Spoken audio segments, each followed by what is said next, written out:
Nama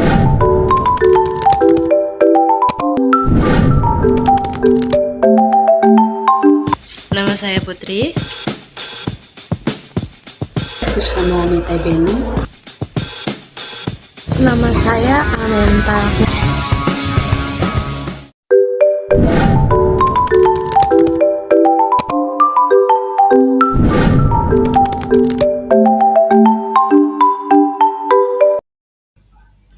Assalamualaikum warahmatullahi wabarakatuh. Hari ini saya akan mempresentasikan materi pertemuan ke-17 dalam mata kuliah Statistik Deskriptif dengan topik konsep permutasi. Materi ini penting karena akan membantu kita memahami bagaimana mengatur objek atau data yang memperhatikan urutan.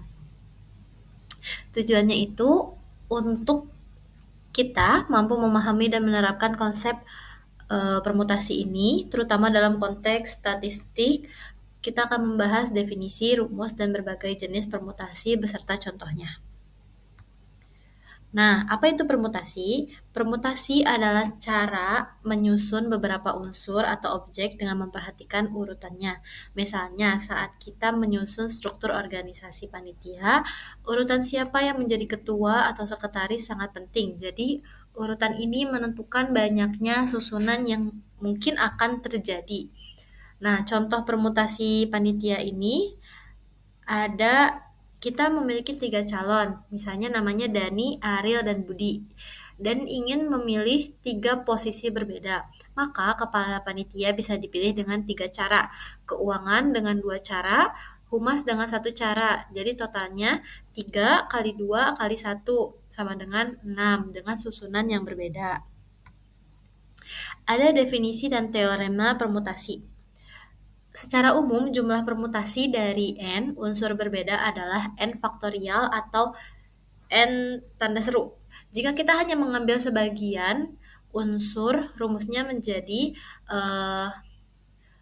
P dalam kurung n, r sama dengan n faktorial per n dikurangi r faktorial. Ini adalah dasar untuk menghitung permutasi dari sebagian unsur dalam himpunan. Nah, ada contoh soal permutasi ini. Nah, permutasi ini ada 3 huruf ABC dengan menghasilkan 6 susunan. Jika huruf ABC selalu bersama dalam susunan A, B, C, D, E, F, maka kita anggap ABC sebagai satu unsur sehingga ada 4 faktorial, yaitu sama dengan 24 susunan. Jika kita ambil 3 huruf dari 5 huruf A, B, C, D, E, F, hasilnya adalah 5 permutasi 3 sama dengan 60. Lanjut, ada jenis-jenis permutasi. Jenisnya itu adalah yang ke-1, semua objek berbeda. Kedua, permutasi sebagian dari keseluruhan. 3, unsur yang sama. 4, permutasi dengan pengembalian. 5, permutasi siklis. Dan 6, objek tidak bisa dibedakan. Setiap jenis memiliki rumus dan penerapannya sendiri-sendiri. Ada permutasi dengan unsur yang sama. Ini rumusnya yang bisa kita lihat. Permutasi sama dengan n faktorial per k faktorial n faktorial dikali m faktorial. Jika ada unsur yang sama, kita harus membaginya untuk menghindari perhitungan ganda. Kalian bisa lihat rumusnya di sini. Contohnya ada 6 bola terdiri dari 2 merah, 3 putih, dan 1 biru. Maka bisa kita gunakan rumus permutasi di atas ini. Misalnya 6 faktorial dibagi 2 faktorial dikali 3 faktorial dikali 1 faktorial. Kayak gitu. Selanjutnya ada permutasi dengan pengembalian dan juga siklis. Permutasi dengan pengembalian dan siklis ini, permutasi dengan pengembalian, objek bisa dipilih lagi. Rumusnya adalah n pangkat r. Misalnya ada 3 orang, diambil 2 dari 3 orang tersebut. Jadi 3 pangkat 2 sama dengan 9. Ada juga permutasi siklis untuk susunan melingkar. Rumusnya itu n dikurangi 1 faktorial. Contohnya ada 5 orang duduk melingkar. Jadi 5 dikurang 1 faktorial sama dengan 4 faktorial sama dengan 24. Ada juga permutasi objek tidak dibedakan. Jika semua objek identik dan tidak dapat dibedakan, maka hanya ada satu cara menyusunnya. Tidak peduli seberapa banyak objeknya, hasil permutasi tetap satu. Nah, di sini ada latihan soal ringkas untuk melatih pemahaman kita. Nah, misalnya di sini ada soal nomor 1, ada 6 calon, pilih ketua dan wakilnya. Pilih 2 dari 6 calon untuk ketua dan wakil. Ini permutasi 2 dari 6. Ada terus 7 orang yang akan menempati kursi. Nah, 7 orang duduk di kursi ini menggunakan permutasi 7 unsur. Ada lagi berdasarkan data hima, ada permutasi 2 orang anggota pada 2019, permutasi 3 anggota, susunan lingkaran angkatan 2017, dan permutasi angkatan 2018.